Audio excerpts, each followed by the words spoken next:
আজকে আমি তোমাদের কোলন ক্লাসিফিকেশনের যে পিসিআই নন লোকালাইজড বডির সঙ্গে কেমন ভাবে নাম্বার তৈরি করতে হয় সেই ব্যাপারটা নিয়ে একটা উদাহরণের সাহায্যে তোমাদের বলছি। তাহলে আগের ভিডিওতে আমি এসিআই এবং পিসিআই লোকালাইজড বডি দেখেছি।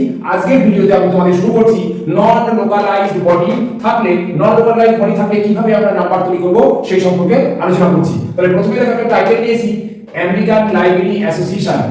American library association founded in 1876 founded in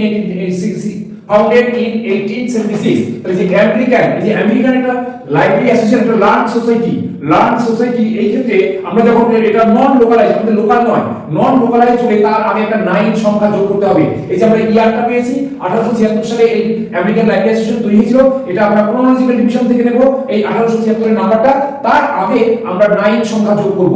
এটাই হচ্ছে এখানকার বৈশিষ্ট্য বা আলাদা জিনিস। তাহলে প্রথমে আমরা বলি, তাহলে title American library association founded in 1876। তাহলে আমেরিকান হচ্ছে প্লেস, লাইব্রেরি অ্যাসোসিয়েশন একটা গ্রন্থাগার বিজ্ঞানের বই, এবং এটা একটা অ্যাসোসিয়েশন। সেটা কত সালে হয়েছিল?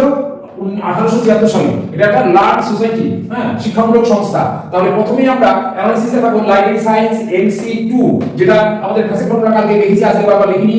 এফ দিয়ে 2, থার্ড ব্র্যাকেটের মধ্যে P, সেমিকোলন দিয়ে থার্ড ব্র্যাকেটের মধ্যে M, তারপর কোলন চিহ্ন দিয়ে E, থার্ড ব্র্যাকেটের মধ্যে E, থার্ড ব্র্যাকেটের 2P। এই যে আমরা কাছে ফর্মুলা যেটা আমি আজকে লিখিনি, তোমরা আগের ভিডিও থেকে দেখে নিও। ফ্যাসেট ফর্মুলা অনুযায়ী library science MC2 America S মানে স্পেস নাম্বার পেয়েছি 7, কিন্তু এটা কোথা থেকে পেয়েছি? আমরা জিওগ্রাফিক্যাল ডিভিশন বা ক্রোনোলজিক্যাল ডিভিশন থেকে পেয়েছি। এটা আমাকে লিখতে হবে 2B got by GD geographical division. তারপরে দেখো আমরা লার্ন সোসাইটি, এই যে লার্ন সোসাইটি যেখান থেকে কোনো কিছু শিক্ষণীয় প্রতিষ্ঠান বা সমাজ, সেখান থেকে এটা হচ্ছে কমন আইসোলেট অ্যান্টিরিয়রাইজিং PCI, এটা হচ্ছে PCI পোস্টেরিয়রাইজিং কমন আইসোলেট, এটার নাম হচ্ছে ছোট হাতের G। তাহলে আমরা এসিআই PCI থেকে এটা পেলাম। এরপর হচ্ছে ফাউন্ডেড ইন 1876, মানে কত সালে এটা তৈরি হয়েছিল, এটা আমরা ক্রোনোলজিক্যাল ডিভিশন বা টাইম আইসোলেট থেকে পাবো। তো টাইম আইসোলেট থেকে আমরা পাবো 1800 থেকে 1899, ওটা M গ্রুপে পড়ে, M গ্রুপ। তাহলে আমাদের M গ্রুপে যখন পড়েছে, তাহলে আমরা নিয়েছি M76 পরে 9টা কেন শুরু হচ্ছে, তাই এটা লিখে কোথা থেকে পেলাম? 2B got by CD chronological division.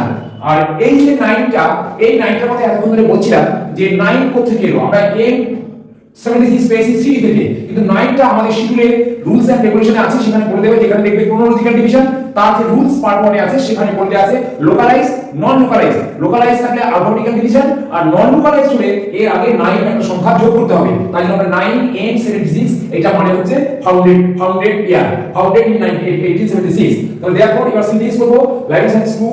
এবার এটা যেহেতু স্পেস হিসাবে এসেছে, এই জন্য ডট বসবে, ডট দিয়ে 7 কমা PCI, এটা PCI আমরা পেয়েছি লার্ন সোসাইটি G, এবং এখানে নন লোকালাইজ বলে 9 এলো, এবং তার সঙ্গে M76 এলো 1876 সাল থেকে। আমাদের therefore the class number is 2.7, ছোট হাতের G, 9M76। শুধু এই 9টা এক্সট্রা এলো, সেটা বোঝার জন্য তোমাদের আমি এতগুলো কথা বললাম।